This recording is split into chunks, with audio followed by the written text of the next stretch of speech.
Hiç fikir vermişsiniz ki? Eyni mühərrik, eyni porşenlər, eyni podşipniklər və eyni çerkojlar Amerikada 0W20 tələb edir. Amma Avropada, Yaponiyada və ya Avstraliyada birdən-birə 5W30 mühərrikinə çevrilir. Bu sadə texniki fərq kimi səslənir. Amma əslində belə deyil. Bu bir ipucu tutduğu məsələsi var. Gəlin daha dərinə baxaq. Təsəvvür edin, iki eyni avtomobil eyni konveyerdən çıxır. Eyni mühərrik kodu. Biri ABŞ-a göndərilir və üzərində yalnız 0W20 yazılır. Digəri Avropaya gedir və təlimat kitabçasında 5W30, hətta 10W30 tövsiyə olunur. Eyni mühərrik üçün. Əgər məsələ sadəcə iqlim olsaydı, Floridaya və İngiltərəyə fərqli tövsiyələr verilərdi. Amma məsələ başqa yerdədir. ABŞ-da istehsalçılar yanacaq sərfiyyat normativlərinə görə ciddi təzyiq altındadılar. Standartları yerinə yetirməsələr, böyük cərimələr tətbiq olunur. Daha duru yağ isə test dövründə daxili müqaviməti azaldır və yanacaq sərfiyyatını azca yaxşılaşdırır. Bu sürücüyə böyük fərq verməyə bilər, amma istehsalçı üçün milyonlarla qənaət deməkdir. Avtomobil konkret yağ sinifi ilə sertifikatlaşdırıldıqdan sonra onu dəyişmək yenidən test və əlavə xərc deməkdir. Buna görə də göstərici təlimatda qalır. Digər bazarlarda isə qaydalar fərqli olduğuna görə eyni mühərrik daha qalın yağ tövsiyəsi ala bilər. Uzun müddətli dayanıqlılıq və qorunma prioritet olduğu üçün. Yağ qutusunun üzərindəki rəqəmlər nə deməkdir?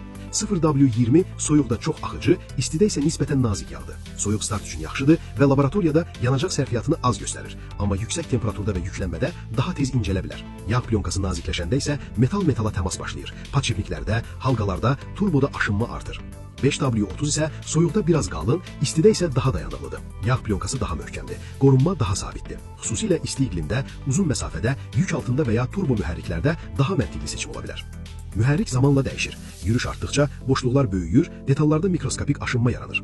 20.000 km üçün ideal olan 0W20 100.000 km-dən sonra eyni səviyyədə qorunma verməyə bilər. Buna görə də bir çox ustalar şəxsi avtomobillərində müəyyən yürüşdən sonra 5W30-a keçirlər.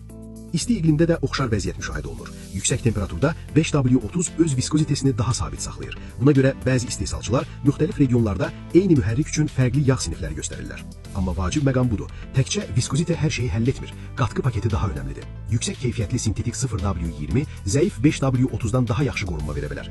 Yuyucu, aşınmaya qarşı və yüksək temperatur dayanıqlılığı olan qatqılar mühərrikin ömrünü müəyyən edir. Nəticə nədir? Soyuq iqlimdə, qısa məsafələrdə və vaxtında yağ dəyişməklə istifadə edirsinizsə, 0W20 kifayət qədər yaxşıdır. İsti bölgədə yaşayırsınız, uzun məsafə gedirsiniz, yük daşıyırsınız, turbo mühərrikdir və ya yürüş 100-130 min kilometrdən yuxarıdırsa, tam sintetik 5W30 çox vaxt daha təhlükəsiz uzun müddətli seçim olur. Bu qaydanı pozmaq deyil, sadəcə məsələyə marketinq yox, mühəndis baxışı ilə yanaşmaqdır.